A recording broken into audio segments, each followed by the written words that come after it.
নেপালে জেনজিদের আপত্তি উপেক্ষা করে শপথ নিয়েছেন নতুন ৩ মন্ত্রী। সোমবার ১৫ সেপ্টেম্বর দুপুরে শীতল নিবাসে আয়োজিত বিশেষ অনুষ্ঠানে প্রেসিডেন্ট রামচন্দ্র পৌডেল তাদের শপথ বাক্য পাঠ করান। সাবেক অর্থ সচিব রামেশ্বর খনাল, অর্থমন্ত্রী, নেপাল বিদ্যুৎ কর্তৃপক্ষের সাবেক নির্বাহী পরিচালক কুলমান গিসিং, জ্বালানি, পানি সম্পদ ও সেচ মন্ত্রী এবং খ্যাতিমান আইনজীবী ওম প্রকাশ আরজাল স্বরাষ্ট্রমন্ত্রী হিসেবে শপথ নিয়েছেন।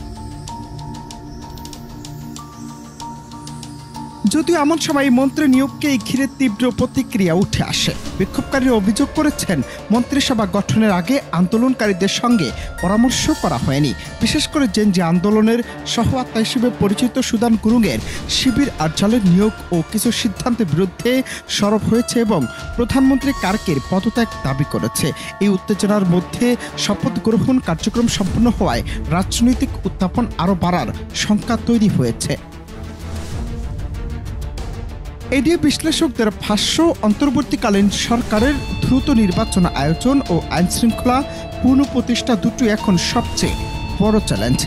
গত বিক্ষোভে প্রাণহানির সংখ্যা ও সহিংসতার গভীরতা রাজনৈতিক আস্থাকে ঝটকা দিয়েছে। সরকারকে দ্রুত ক্ষতিগ্রস্ত এলাকায় পুনর্নির্মাণ, ক্ষতিপূরণ ও নিহতদের মর্যাদা সংক্রান্ত দাবিতে স্বচ্ছ দ্রুত পদক্ষেপ দেখাতে হবে। অন্যথায় কার্যকর ও শান্তিপূর্ণ নির্বাচনের পরিবেশ নিশ্চিত করা কঠিন হবে।